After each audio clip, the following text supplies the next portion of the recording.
Bạn sống ở đây à? Gấu trúc à? Ăn gì đấy? Nhưng mà chia tay rồi. Chào các bạn, là Thúy đây. Hôm nay chúng ta sẽ thử tập nghe tiếng Việt theo một cách mới nhé. Mình có thỏ và gấu trúc ở đây. Hôm nay hai bạn này sẽ giúp mình trong video này. Chúng ta cùng nghe câu chuyện về thỏ và gấu trúc đã gặp nhau thế nào nhé. Ôi chà, phiêu, cuối cùng thì cũng xong. Phiêu, dọn nhà thật là mệt. Có lẽ bây giờ mình phải đi ăn thôi, đói quá rồi.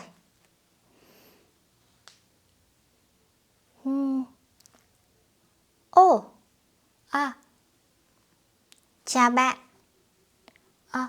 Chào bạn. Bạn sống ở đây à? Mình sống ở đây, mình sống ở phòng này. Mình mới chuyển đến phòng này.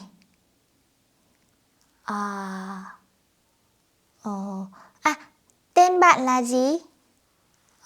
Mình tên là Gấu Trúc. Gấu Trúc à? Tên hay thế. Cảm ơn. Mình tên là Thỏ. Chào Thỏ. Chào Gấu Trúc.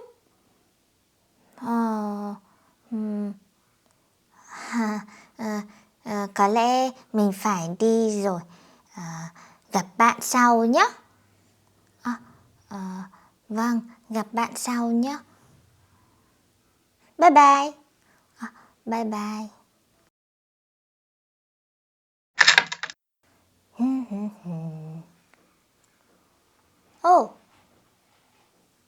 Chào Gấu Trúc. Chào Thỏ. Bạn đi đâu đấy? Mình đi làm. Bây giờ mình định đi ăn sáng. Bạn ăn sáng chưa? Mình chưa. Bạn muốn đi ăn cùng mình không? Được không? Được chứ. Bạn định ăn gì? Có lẽ mình ăn bánh mì bên đường thôi. Bánh mì gì nhỉ? Bánh mì ông Sen á. Đúng. Mình đi cùng bạn nhé. Tất nhiên rồi. Đi nhé. Đi thôi. Đi. Bạn muốn ăn gì? Bạn ăn bánh mì mít ở đây chưa? Bánh mì mít à? Chưa, mình chưa ăn bao giờ. Vậy bạn thử ăn đi. Bánh mì mít ở đây ngon lắm. Chắc mình thử ăn cái đấy.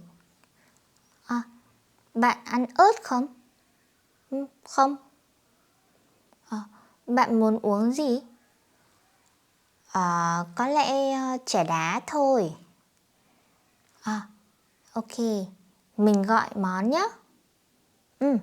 Ông ơi. Gấu Trúc à? Ăn gì đấy? Cho cháu 2 bánh mì mít không ớt và 2 trà đá ông ạ. Ok. Vâng, cảm ơn ông. Mình gọi bánh mì rồi đấy. Cảm ơn Gấu Trúc. Gấu Trúc ơi, Gấu Trúc bao nhiêu tuổi rồi? Mình 27 tuổi rồi. Thế á? Mình 28. Vậy Gấu Trúc làm em rồi. Chào chị Thỏ ạ.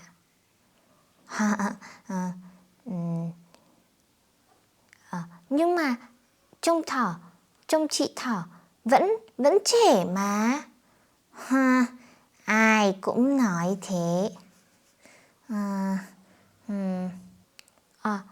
Chị Thỏ, chị làm nghề gì? Chị á? Chị làm tự do. Chị cũng vẽ tranh cho báo. Ngoài ra thì chị cũng làm thêm ở quán cà phê nữa. Ô, thế á? Vậy gấu trúc em làm gì thế? Em làm IT.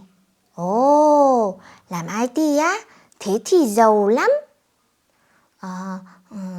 Bình thường thôi. Đây, bánh mì đây. Xin mời, xin mời. Cảm ơn ông ạ. Không có gì, không có gì. À, gấu trúc ơi, em thuê nhà ở đây lâu chưa? Có lẽ 1 tháng thôi, em mới chuyển đến đây.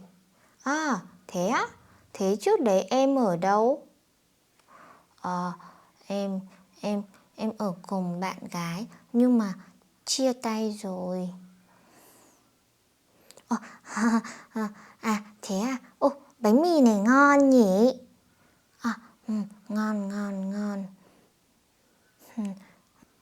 Hay là cuối tuần này em muốn đến nhà chị không? Chị sẽ có một tiệc mừng nhà mới. Thế à?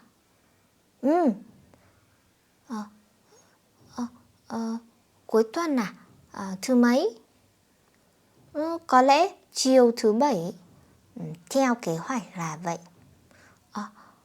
Vâng, em đến được không? Tất nhiên rồi. Có lẽ bây giờ chị phải đi rồi. Hẹn em thứ Bảy nhé. Vâng. Nếu chị vội, chị cứ đi đi, em sẽ trả tiền cho. Không sao, không sao. Chị sẽ trả tiền, chị có tiền lẻ để chị trả tiền ở kia nhé. Vâng, vậy gặp chị sau nhé. Bye bye em. Bye chị. Chị đi nhé. Vâng, chị đi nhé. Chào các bạn. Các bạn thấy video hôm nay thế nào? Nếu bạn cảm thấy nó có ích hoặc là bạn thích kiểu video như thế này thì hãy comment cho mình biết nhé. Ngoài ra, đây là video đầu tiên mình làm với con rối nên vẫn chưa tự nhiên cho lắm vì mình vẫn chưa học làm thế nào để dùng các con rối đó. Nên các bạn thông cảm nhé.